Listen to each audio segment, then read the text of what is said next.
Hi, அனைவருக்கும் வணக்கம். நம்ம ஸ்டிச்சிங் ஆரம்பிக்கிறோம் அப்படின்னா டெய்லரிங் கிளாஸில் ஃபஸ்ட்டு நம்ம என்ன படிக்கணும் அப்படிங்கிறத இன்றைக்கி பார்க்கலாம். நம்ம ஃபஸ்ட்டு துணியில், அதாவது கிளாத்தில் வந்து ஸ்டிச்சஸ் போடுறதுக்கு முன்னாடி இந்த மாதிரி பேப்பர்ஸில் தான் ஃபஸ்ட்டு ஸ்டிச்சஸ் போட்டு கற்றுக்கணும். அது ஏன் அப்படின்னா, நம்மளுக்கு வந்து கிளாத்தில் நம்ம வந்து தைக்கும்போது அது வந்து விலகும், இல்லைனா அது வந்து ஹேண்டில் பண்ண தெரியாது, அந்த மாதிரி இருக்கும். ஆனால் அந்த பேப்பர்ஸ் வந்து நேராக இருக்கும், இந்த ஸ்ட்ரிங்க் ஆகாது, நேராக அப்படி இருக்கிறதுனால நம்மளுக்கு வந்து பேப்பரில் ஃபஸ்ட்டு ஸ்டிச்சஸ் போட்டு கற்றுக்கிட்டோன்னா அது ரொம்ப ஈஸியாக இருக்கும். அதனால தான் நம்ம வந்து ஃபஸ்ட்டு கிளாஸில் நம்ம பேப்பரில் போட சொல்கிறாங்க. அதுக்கப்புறமா ஒரு கிளாத்தில் நம்ம வந்து ஸ்டிச்சஸ் போட்டு கற்றுக்கலாம். இந்த மாதிரி நிறைய பேப்பர்ஸ் வந்து ஆன்லைனில் நிறைய ஃபோட்டோஸ் இருக்கும், பிரிண்ட் அவுட் எடுத்துக்கலாம். இல்லைனா இந்த மாதிரி A4 ஷீட்டில் இந்த மாதிரி வரைஞ்சிக்கலாம். லைன்ஸ்லலாம் நம்ம வந்து தைக்கணும். இதை வந்து தைக்கணும் அப்படின்னோடனே த்ரெட்டு போட்டு தைக்கணும், நம்ம நூல் வச்சு தைக்கிறோம் அப்படின்லாம் நினச்சிக்க வேண்டாம். நார்மலாக நூலே இல்லாமல் ஊசி மட்டும் வச்சு இது எப்படி தைக்க போகிறோம் அப்படிங்கிறத நம்ம ஃபஸ்ட்டு பார்க்க போகிறோம். ஃபஸ்ட்டு ஸ்ட்ரைட் லைன் நம்ம பண்ண போகிறோம். அதுக்கப்புறமா ரெண்டாவது, இதோட பேர் என்னென்னா பைவோட்டிங் ஆர் டேர்னிங் கார்னர்ஸ் அப்படின்னு சொல்லுவாங்க. செகண்டு நம்ம இது தான் முடிக்க போகிறோம். மூணாவது என்னென்னா கர்வ் லைன்ஸ். அதாவது மூணாவது வந்து சிக்ஸாக் லைன் தான் வரணும். ஏன்னா வந்து இந்த மாதிரி லைன் வந்து இப்படி கொஞ்சம் க்ராஸில், இது வந்து நேராக நம்ம பண்ணிட்டு நேராக இப்படி எடுத்து நேராக பண்ணிடுவோம்ல, இது அப்படி இல்லை, கொஞ்சம் ஆங்கிள் வந்து டிஃபர் ஆகும். ஆங்கிள் டிஃபர் ஆகிற மாதிரி கொஞ்சம் தச்சு பழகணும். இந்த 3 லைனையும் முடிச்சிட்டோம் அப்படின்னா நம்மளுக்கு வந்து ஸ்ட்ரைட்டாக ஸ்டிச் பண்ணுறது வந்து ரொம்ப ஈஸி ஆகிடும். அதுக்கப்புறமா நாம் என்ன பண்ணணும் அப்படின்னா கர்வ் லைன்ஸ், அதாவது கொஞ்சம் வளைச்சி தைக்கிறது. இதெல்லாம் எதுக்கு யூஸ் ஆகும் அப்படின்னா, நம்மளோட நெக் பர்டன், அதுக்கப்புறம் ஆர்ம் ஹோல், அந்த மாதிரிலாம் தைக்கும்போது நம்ம வந்து வளைஞ்சி தைப்போம். அதுக்கெல்லாம் இது யூஸ் ஆகும். அஞ்சாவது சர்க்கிள், இதிலேருந்து ஆரம்பிக்கணும். இந்த ஸ்டார்டிங் பாயிண்ட்லேருந்து இப்படி ஆரம்பித்து சுற்றி தச்சு லாஸ்ட்டு இது வரைக்கும் முடிக்கணும். இப்படி நம்ம கொஞ்சம் தச்சு பழகினாலே நம்மளுக்கு வந்து ஒரு கான்ஃபிடென்ட் வந்துடும். ஓகே, நம்ம வந்து வளைஞ்சு தைக்கிறதெல்லாம் கொஞ்சம் ஈஸியாகவே தைச்சிடலாம். ஃபஸ்ட்டு கஷ்டமாக தான் இருக்கும், ஆனால் இது வந்து நம்ம தைக்க ஈஸியாக இருக்கும். அதுக்கப்புறமா லாஸ்ட் ஷேப்ஸ். இது வந்து நான் ஃப்ரீ ஹேண்டில் தான் வரைஞ்சிருக்கேன். அதான் இதுலேயே ஃபஸ்ட்டு வந்து தைக்க பழகிக்கலாம். இதுதான் ஃபஸ்ட் டே கிளாஸில் இருக்கும். நம்ம இதை வந்து இப்போ எப்படி தைக்கலாம் அப்படிங்கிறத நம்ம பார்க்கலாம். ஃபஸ்ட்டு நம்ம ஸ்ட்ரைட் லைன் எப்படி நம்ம ஸ்டிச் பண்ணுறோம் அப்படிங்கிறத பார்க்கலாம். முதல்ல நம்ம அந்த லிவரை தூக்கிக்கிட்டு கரெக்டாக அந்த புள்ளி இருக்கு இல்லையா, அதில் வந்து கரெக்டாக வச்சு ஊசியை அப்படியே கீழே இறக்கிக்கிறோம். தெரியுதுங்களா? அப்படியே பண்ணிகிட்டே இருந்தோம்னா மெதுவாக மிஷின் இது பண்ண அந்த லைனில் அப்படியே விழும். தெரியுதுங்களா? புள்ளியாக வர்றது.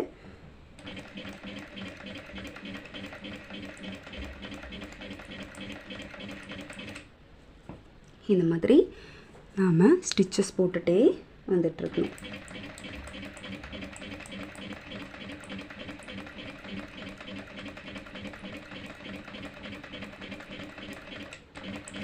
அவ்வளோதான். இப்போது நாம் ஃபஸ்ட்டு ஸ்விட்ச் முடிச்சிட்டோம். தெரியுதுங்களா? இது எல்லாமே ஸ்டிச்சஸ். இப்படி பார்க்கறத விட பின்னாடி திருப்பி பார்த்தோம்னா ரொம்ப நல்லா தெரியும். தெரியுதுங்களா? ஸ்ட்ரைட் லைனாக தெரியுதுங்களா? இந்த மாதிரி எல்லாத்தையும் போட்டு முடிச்சுக்கலாம்.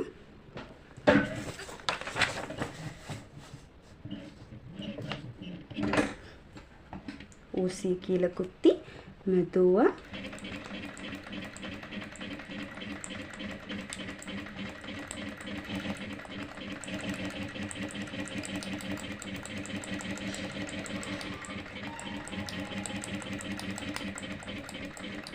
அவ்வளோதான்.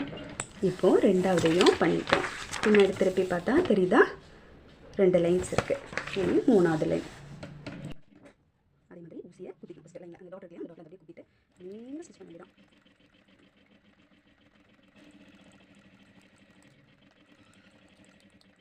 முடிச்சாச்சு. 3வது லைன் முடிச்சாச்சு. 4வது லைன் அதே மாதிரி நேராக சென்டரில் வச்சுட்டு ஊசியை குத்திட்டு அதுக்கப்புறம் நேராக ஸ்ட்ரைட் லைன் போட வேண்டியதான்.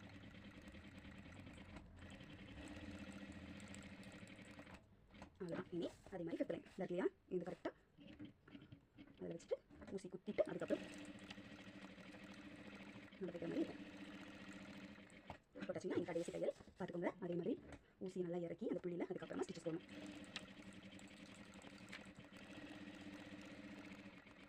அவ்வளோதான். சக்ஸஸ்ஃபுல்லாக நாம் ஸ்ட்ரைட் லைனை முடிச்சிட்டோம். தெரியுதுங்களா? லைன் இந்த மாதிரி இருக்குது அப்படின்னு.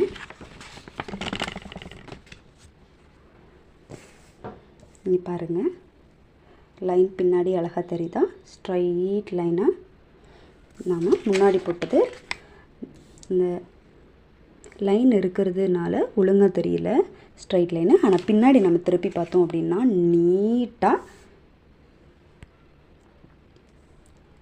அந்த ஸ்டிச்சஸ் நல்லா தெரியும். செகண்ட் பேப்பர்ஸ் எடுத்தாச்சு. இந்த டேர்னிங் கார்னர்ஸ் எல்லாம் எப்படி பண்ணணும் அப்படிங்கிறத பார்க்கலாம். அதில் அந்த ஊசியை கரெக்டாக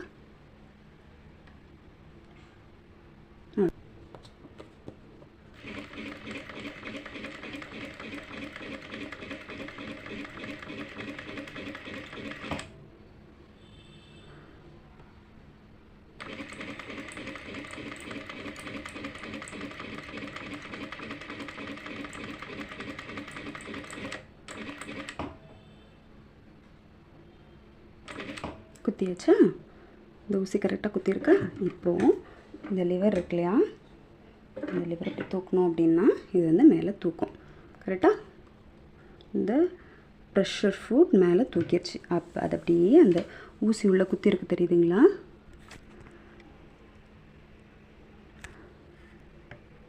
ஊசி குத்தி வச்சுருக்கோமா, அதை இனி ப்ரெஷர் ஃபுட்டை விட்டுட்டோம் அப்படின்னா நேராகிடும். இனி நேராக தைக்க வேண்டியதான்.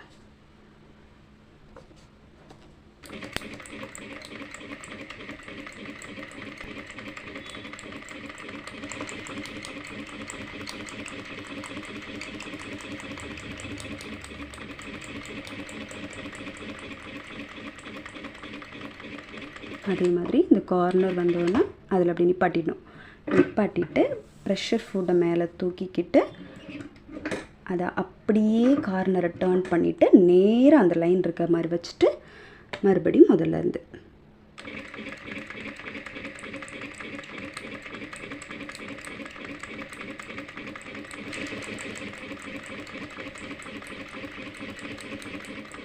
இப்போது நம்ம கார்னர் சைடில் வந்துட்டோம். ஸ்லோ பண்ணிக்கலாம். குத்தியாச்சா? அதை அப்படியே டர்ன் பண்ணிக்கணும் கார்னரை. இப்போ நேராக ஸ்டிச் பண்ணலாம். ஸ்டார்டிங் டு எண்டிங்கில் முடிச்சாச்சு. இப்போ நம்ம அதோட ரிசல்ட்டை பார்த்துடலாமா? ஸ்டார்ட் பண்ணி கார்னர்ஸ் ஃபுல்லாக முடிச்சாச்சு. இதை நம்ம அப்படியே திருப்பி பார்த்தோம்னா சூப்பராக தெரியும். இதோ இந்த ஸ்டாம்ப் பேப்பர்ஸ்லாம் கிழிக்கிறதுக்காக பண்ணுற இடம் மாதிரி இருக்குல்ல. ஓகே, இது பண்ணியாச்சா? நெக்ஸ்ட் என்ன பார்க்க போகிறோம் அப்படின்னா curve line and zigzag line, இந்த ரெண்டையும் பார்க்க போகிறோம். ஃபஸ்ட்டு ஜிக்ஸாக் லைன் முடிச்சிடலாமா? அதே மாதிரி ஸ்டார்டிங் பாயிண்டில் தெரியல, ஒரு நிமிஷம், இப்போ தெரியுதுல, ஸ்டார்டிங் பாயிண்டில் வச்சுட்டு ஸ்டார்டிங் பாயிண்டில் வச்சிட்டோமா? இப்போ என்ன பண்ணணும் அப்படின்னா இந்த ஊசி அப்படியே கீழே குத்தியாச்சு. ஃபர்ஸ்ட் லைனில் குத்தியாச்சா? இனி அப்படியே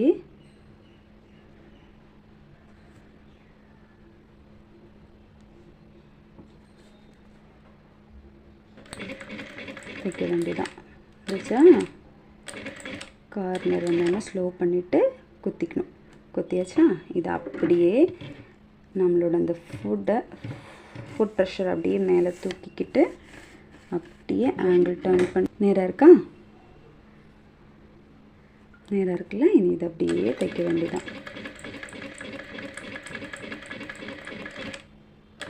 ஸ்லோ பண்ணிட்டு அப்படியே டர்ன் பண்ணணும். டர்ன் பண்ணிட்டு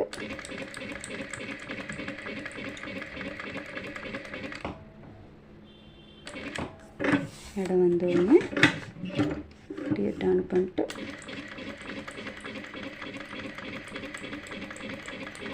தைக்க வேண்டியதான். ஒரு ஜிக்ஸாக் லைன் முடிச்சிட்டோம். பார்த்தீங்கன்னா தெரியும். நெக்ஸ்ட்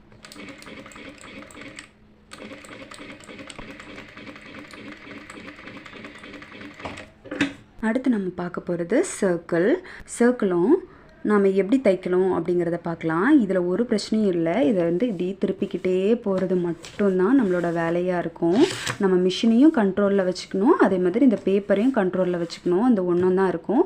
முன்னாடியெல்லாம் போகும்போது, அதாவது நார்மலாக நம்ம ஸ்ட்ரைட் லைன்லாம் போகும்போது இப்படி பண்ணி அப்படி டேர்ன் பண்ணி நேராக தான் தைப்போம். ஆனால் இது அப்படி கிடையாது. இது ரவுண்ட் அந்த ஆங்கிளுக்கு ஏற்ற மாதிரி அப்படி இப்படி லைட்டாக அப்படி வளைச்சி வந்தோம் அப்படின்னா ஈஸியாக தைச்சிடலாம். வாங்க பார்க்கலாம். ஃபஸ்ட்டு நம்ம ஸ்டார்டிங் பாயிண்டில் ஊசி இறக்கிட்டு இதோ நான் பண்ணுற பார்த்தீங்களா, ஸ்லோவாக வச்சுட்டு இப்படி திருப்பிக்கிட்டே இருக்கணும். என் கை பார்த்திங்கன்னா தெரியும், அப்படியே ஆங்கிளுக்கு ஏற்ற மாதிரி ரவுண்ட் பண்ணிகிட்டே வரும். அதுதான் இது நான் ஃப்ரீ ஹேண்டில் வரைஞ்சதுனால ஓவல் ஷேப்பில் வந்துருச்சு. நீங்கள் பிரிண்ட் அவுட் எடுத்தீங்க அப்படின்னா அது கரெக்டான ஷேப்பில் வரும். இது ரொம்ப ஈஸியாக இருக்கும்.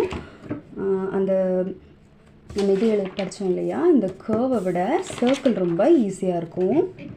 ஏன்னா நம்ம ஒரு ஆங்கிளில் திருப்பிக்கிட்டே இருந்தோம்னா அது பாட்டுக்கு இப்போ தைச்சிக்கிட்டே இருக்கும். அதை பார்த்தீங்களா, என் கை லெஃப்ட் ஹேண்ட் எப்படி வச்சுருக்கேன், ரைட் ஹேண்ட் எப்படி வச்சுருக்கேன்னு. அவ்வளோதான். அந்த லைனை பார்த்து நம்ம ஆங்கிளை இப்படி மாற்றிக்கிட்டே இருக்கணும்.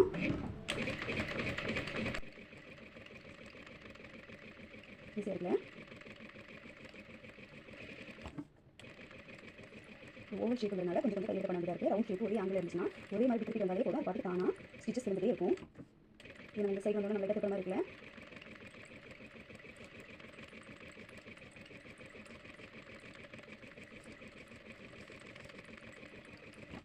இந்த மாதிரி இருக்குல்ல, அதான் ஓவல் ஷேப்பு.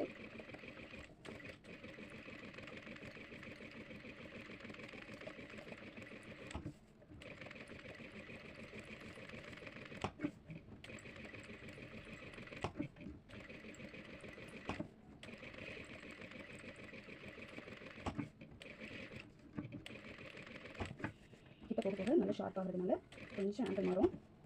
ஓவர் ஷேப் பண்ணுறதுனால அந்த ஓவர் இந்த கார்னரில் கொஞ்சம் கம்மியாக இருக்கும், இது கொஞ்சம் ஈஸியாக இருக்கும். இந்த இடத்துல கொஞ்சம் கஷ்டமாக இருக்கும். பார்த்து பண்ணுங்கள்.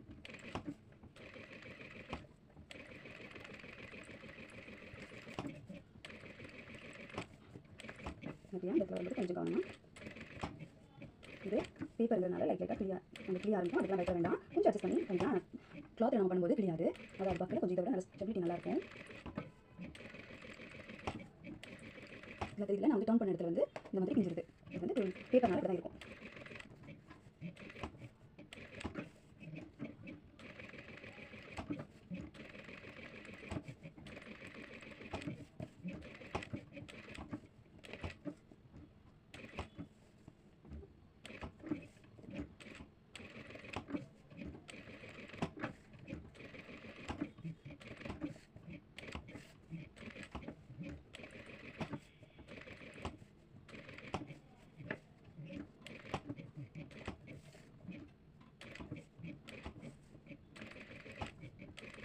நம்ம முடிச்சிட்டோம். இந்த சர்க்கிள் தைச்சி முடிச்சிருக்கோம்.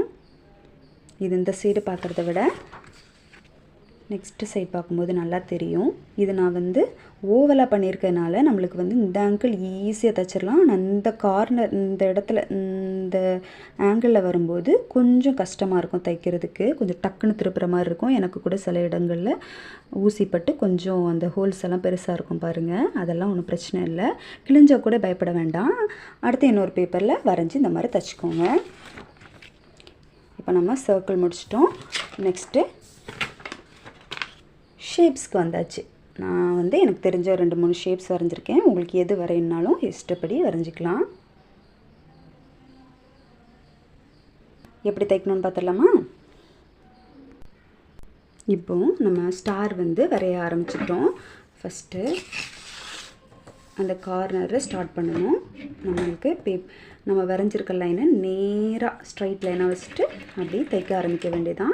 அதே மாதிரி இந்த கார்னர் இருக்குல்ல, அந்த கார்னரில் வந்தோன்னா ஊசி அப்படி குத்திட்டு அதுக்கப்புறம் நம்ம இந்த ப்ரெஷர் ஃபுட்டை அப்படி மேலே தூக்கிட்டு அந்த ஸ்ட்ரைட் லைன் நேராக இருக்கிற மாதிரி வச்சு தைக்க வேண்டியதான். அதே மாதிரி கார்னர் வர மாற்றிக்க வேண்டியதான். தெரியுது இல்லையா?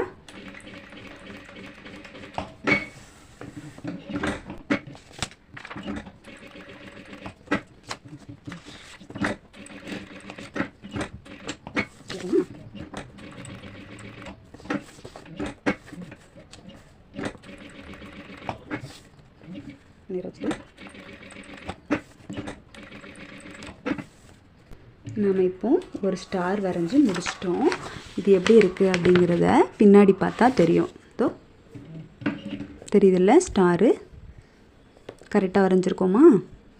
ஐ மீன் கரெக்டாக தைச்சிருக்கோம்ல. இதே மாதிரி இதோட கொஞ்சம் பெரிய சைஸ் ஸ்டாரையும் வரைஞ்சிட்டு பார்க்கலாம்.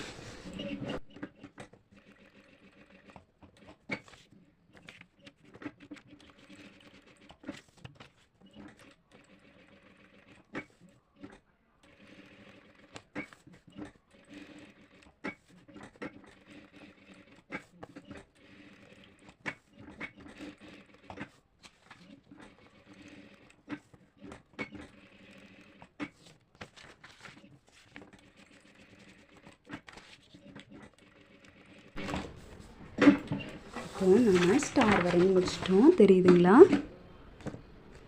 முன்னாடி இருந்ததும் இப்போவும் தெரியும்னு நினைக்கிறேன். நல்லா ஃபஸ்ட்டு வரைஞ்சது இந்த குட்டி ஸ்டாரு, இப்போ வரைஞ்சது அதை விட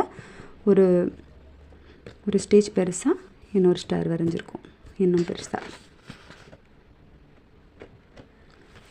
அப்புறம் ஹார்ட் வரைஞ்சிக்கலாம். நார்மலாக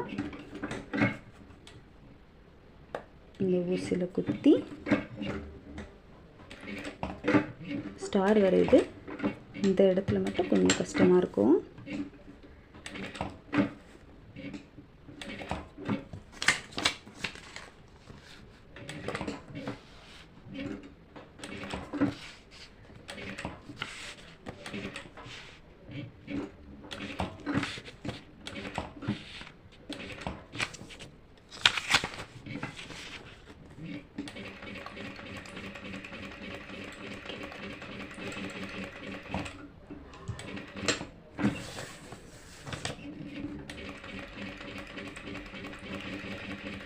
இந்த இடம்லாம் கரெக்டாக வந்துடும். ஆனால் அந்த வளையிற இடம் இருக்கு இல்லையா, அந்த கர்வ்டு பார்ட்டு, அதில் மட்டும்தான் கொஞ்சம் கவனமாக வைக்கணும். கொஞ்சம் இதுக்கு ரொம்ப குட்டியாக இருக்கிறதுனால கஷ்டமாக இருக்குது. நம்ம வரைகிறது வந்து நெக் பேட்டர்னில் வந்து நல்லா பெருசாக தானே நம்ம போட்டிருக்கோம். அதனால் கர்வ்லாம் ரொம்ப ஈஸியாக வந்துடும். முடிச்சிட்டோம் பாருங்கள். திருப்பி பார்த்தோம்னா நம்மளோட ஹார்ட் தெரியுதுங்களா? இனி இது மாதிரி அதுக்கு மேலே உள்ள ஹார்ட்டையும் வரைஞ்சிடலாம்.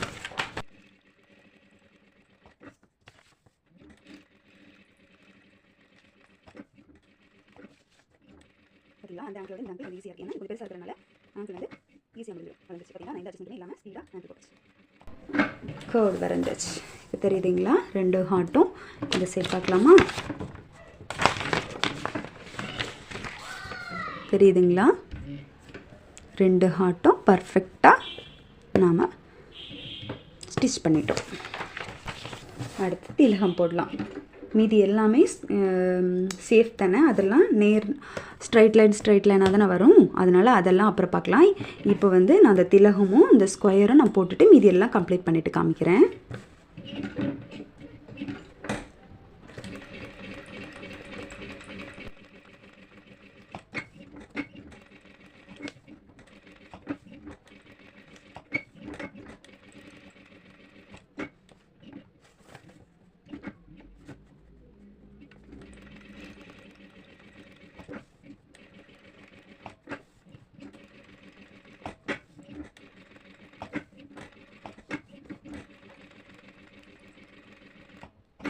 நம்ம திலகம் முடிச்சிட்டோம்.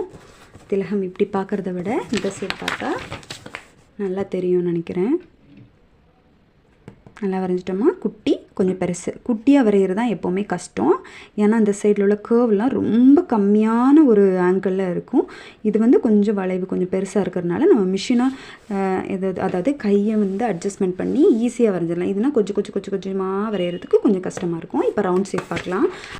அந்த ரவுண்டு வரைஞ்சதுக்கும் இதுக்கும் ரொம்ப ரொம்ப கஷ்டமாக இருக்கும். ஏன்னா அது வந்து ஸ்பைரல் மாதிரி ஒரே லைனில் முடிச்சிடலாம். ஆனால் இது அப்படி கிடையாது. இது குட்டி வரைகிறது, இந்த பெருசு வரைகிறதை கம்பேர் பண்ணும்போது இந்த குட்டி வரைகிறது கொஞ்சம் கஷ்டமாக இருக்கும். கொஞ்சம் அதை பார்க்கலாம்.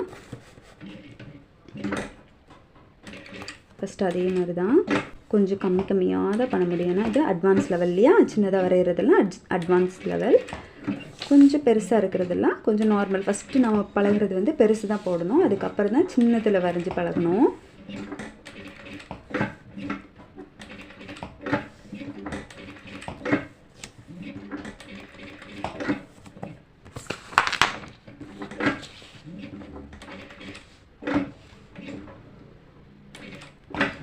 பாருங்கள், நம்ம வந்து ஃபஸ்ட்டு குட்டி சர்க்கிள் முடிச்சிருக்கோம். இது எப்படி இருக்குன்னு பின்னாடி பார்க்கலாம். பார்த்தீங்களா, பர்ஃபெக்டாக இருக்குதுங்களா குட்டி சர்க்கிள். இதே மாதிரி இதை சுற்றி இன்னொரு பெரிய சர்க்கிளும் வரைஞ்சிடலாம்.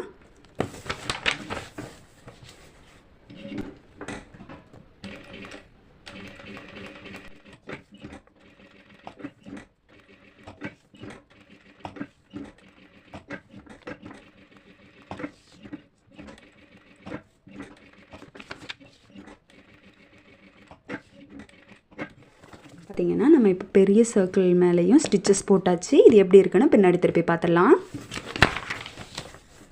பாருங்கள், இது நெக்ஸ்ட்டு வந்து எல்லாமே லைன்ஸ் தான் தெரியுதில்ல, ஸ்ட்ரைட் லைன் தான் எல்லாமே. ஆங்கிள் மட்டும் கொஞ்சம் பார்த்து பார்த்து போடணும். என்னெல்லாம் இருக்குது அப்படின்னா,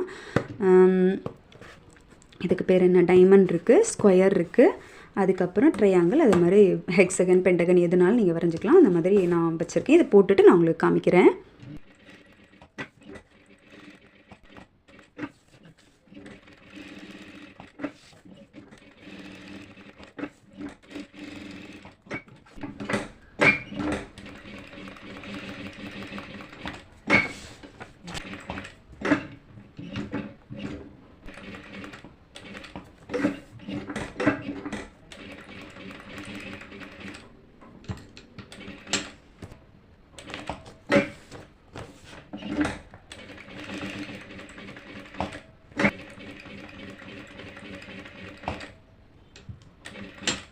இப்போ நம்ம ஷேப்ஸ் எல்லாமே ஸ்டிச் பண்ணி முடிச்சிட்டோம். ஸ்டார், அப்புறமா ஹார்ட், டைமண்ட், திலகம் ஷேப், ட்ரையாங்கிள், அந்த மாதிரி ஸ்கொயர், சர்க்கிள், ட்ரையாங்கிள், பென்டகன் என்ன மாதிரி வச்சுக்கலாம். அதை நம்ம இப்போ திருப்பி பார்த்தோம் அப்படின்னா நல்லா ஸ்டிச்சஸ் எப்படி போட்டிருக்கோம் அப்படிங்கிறது நல்லா தெரியுதுன்னு நினைக்கிறேன்.